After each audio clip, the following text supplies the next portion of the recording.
सबैलाई नमस्कार।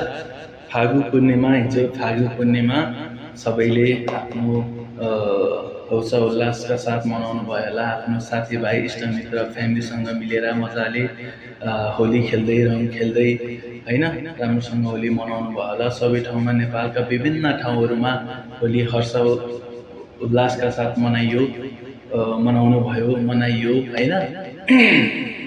यद्यपि सबै ठाउँमा मनाइराख्दाखेरि काठमाडौँको बसन्तपुर स्थित दरबार मार्गमा त्यहाँ पहिलाको जस्तै अहिले पनि मजाले सबैजना मिलेर एक ठाउँमा होली खेल्ने प्रचलन मजाले छ त्यहाँ।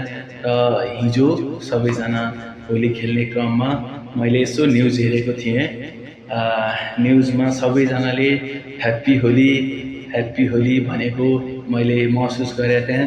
तर ध्यान दिएर हेर्दाखेरि त्यहाँ ह्याप्पी होली नभनिकन केपी ओली भनिएको रहेछ।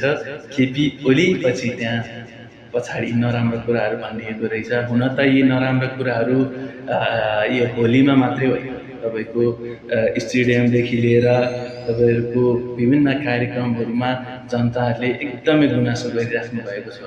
अहिलेको परिस्थिति, अहिलेका राजनीतिक दलहरूको यो खस्किँदो अवस्था देखेर यो राजनीतिक दलहरूको यो एकदमै घिनलाग्दो यो परिमिति देखेर जनताहरू एकदम निराश भइराख्नु भएको छ। कृपया एकदमै ध्यान दिनुपर्छ।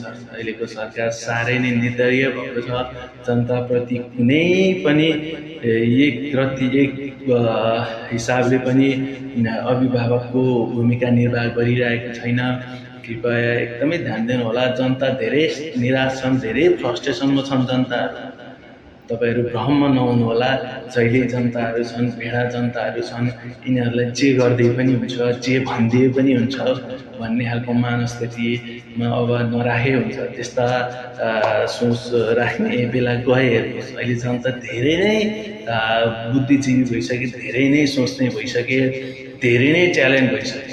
अब राम्रो के हो, नराम्रो के हो मजाले हेर्ने बुझ्ने बेला भइसकेको छ। त्यही भएर कृपया हाम्रा